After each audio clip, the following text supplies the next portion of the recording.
Welcome to The Explainer. So imagine for a second that you could just sit down for a coffee with a highly successful entrepreneur.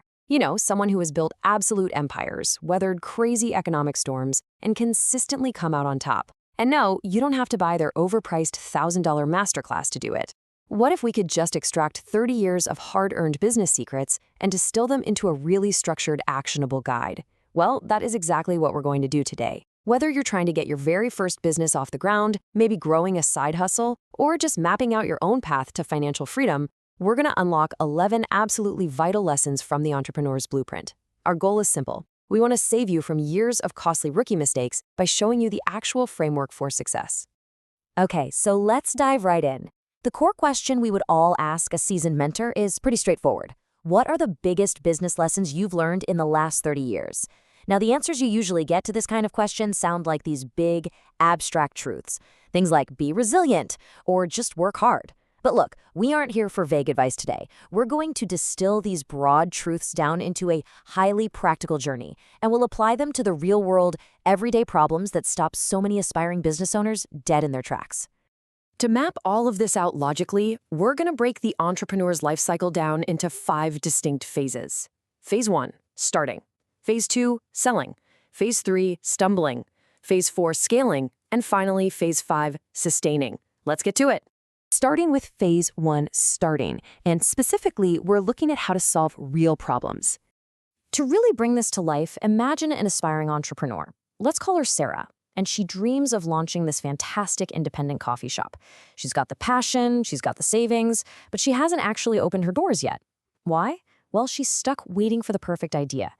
In our scenario here, Sarah is bleeding cash on rent for an empty storefront, all while agonizing for weeks over the perfect, minimalistic aesthetic for her coffee cups.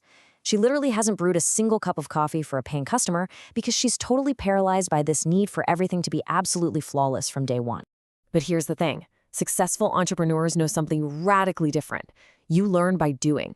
Every single successful business out there started as a kind of imperfect, messy idea. The blueprint tells us that the biggest risk isn't failing.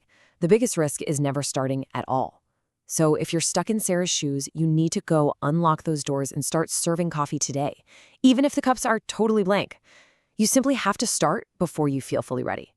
And once you do start, you really have to align your mindset. It's crucial to understand the difference between chasing money and solving problems. People so often think businesses make money just because they sell products, right? Actually, scratch that. That's entirely backwards. Businesses make money because they solve problems. Our coffee shop owner shouldn't just focus on selling a beverage to chase a quick dollar. Instead, she needs to figure out how to solve the actual problem of her customer's morning commute. Maybe they desperately need a guaranteed 5-minute turnaround time, or a drive-up window so they don't have to unbuckle their screaming toddlers from the back seat. The bigger the problem you solve, the more incredibly valuable your business becomes. Because if you can't clearly articulate what problem you are solving, well, customers simply won't buy. So many businesses fail because the owners try to chase a dozen opportunities all at once. Just imagine if Sarah suddenly decides she wants her little coffee shop to also be a full-scale bakery, a bookstore, and, a live music venue right out of the gate. Splitting your energy across way too many ideas like that just leads to a diluted product and ultimately failure. Real success comes from intense focus. The golden rule here is that focus beats talent every single time.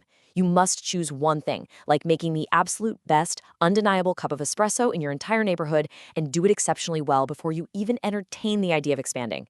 For your side hustle, that means finding your one excellent focus and ignoring all those other shiny distractions.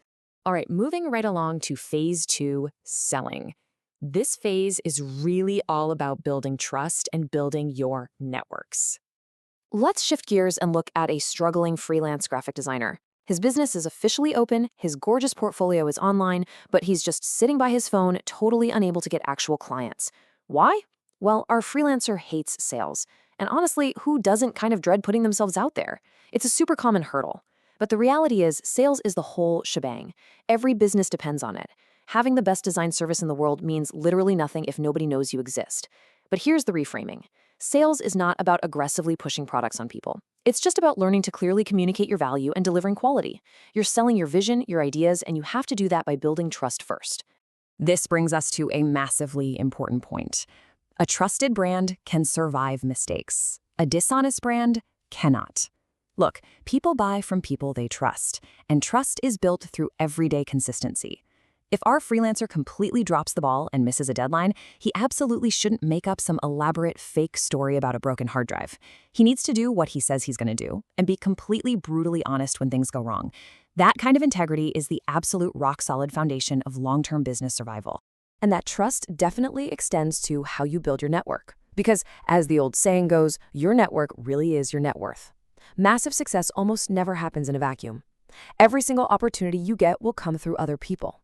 So, for our freelancer waiting by that silent phone, he needs to get proactive. Step 1, build relationships way before you actually need them. Step 2, go out and help others. Provide genuine value without instantly asking for a paycheck in return. And Step 3, stay connected. Yeah, it might mean surviving a few super awkward local networking events, but just one genuinely good conversation at a local business meetup, that can completely change the entire trajectory of your future. That takes us to phase 3, stumbling. This is where we learn to treat failure as data. Spoiler alert, you are going to stumble. Imagine a hot new tech startup. They spent an entire year exhausting themselves developing this highly anticipated software product. And on launch day, it completely flops. Nobody downloads the thing. Now, most people look at a flopped launch as the total end of the road, but we need to radically redefine failure here. Top-tier entrepreneurs see failure as feedback. It's literally just data. It shows you exactly what the market didn't want. Every single mistake teaches you something, and every setback contains a hidden lesson. Your goal in business isn't to miraculously tiptoe around and avoid making mistakes. That's impossible. The actual goal is to fail, collect that data, learn from it, and improve way faster than anyone else in your industry. Once you figure out how to navigate failure, you reach phase 4, scaling. This is where you absolutely must protect your time by building systems. Let's look at what we call the classic owner's trap. Picture a really highly successful business consultant. She has plenty of clients, the money is pouring in, but she is working 80 grueling hours a week and hasn't taken a real vacation in 3 years. This perfectly illustrates her core problem. There's a massive difference between owning a job and owning a business. If your income depends 100% on you personally working those 80 hours, you don't really own a business, you just own a very, very demanding job. To truly scale up and escape that inevitable burnout, you have to create systems, document your processes step by step, and build a team. A true business is a machine designed to function and generate revenue, even when you, the owner, aren't physically sitting there at your desk. That is how real, lasting freedom is created. Which brings us to the #1 most valuable asset you possess: time. Time is infinitely more valuable than money. You can always hustle and run another marketing campaign to earn a few extra bucks, but you can never, ever buy back more time. Highly successful people protect their time ruthlessly. Our overworked consultant needs to take a hard look at her 80-hour week and actively choose to automate those repetitive tasks, delegate real responsibilities to her team, and totally eliminate the distractions that are eating up her day. And finally, we arrive at phase 5, sustaining, playing the long game. This phase is all about surviving the long haul. Because let's face it, markets, technologies, and customer behaviors are going to inevitably shift right beneath your feet.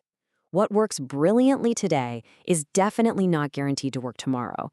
So how do you sustain your success? You commit to learning forever. Cultivating deep curiosity is a massive, highly underrated competitive advantage. The entrepreneurs who stubbornly continue learning are the ones who continue growing. You have to read books, you have to deeply study other successful businesses to reverse engineer exactly how they won, and you have to constantly learn new skills so you can adapt to whatever wild new technologies come our way. There is this crazy flaw in human perception. We drastically overestimate what we can accomplish in a single month, but we wildly underestimate what small daily actions can achieve over a 5-year period. At month 1, your daily actions probably seem really small, maybe even pointless. By year 1, honestly, it's just about fighting to keep that consistency. But by year 3, that's when those small actions really start compounding. And by year 5, you look around and you're seeing massive, life-changing results. You just have to keep showing up, day after day, and keep moving the needle forward. Because when it comes down to it, consistency beats motivation every time. Business success isn't about getting lucky, and it for sure isn't about some sudden magical burst of midnight motivation.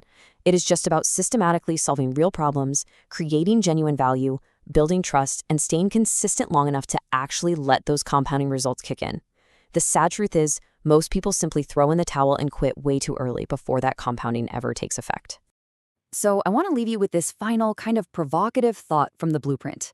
The next year will pass anyway. Time isn't waiting around for you to magically stumble upon the perfect idea. So where will you be when that year inevitably passes? Are you going to still be sitting there agonizing over a logo design? Or will you be out there gathering messy, real-world data from your actual progress? Seriously, don't wait. Start today. Because I promise you, your future self will absolutely thank you for it.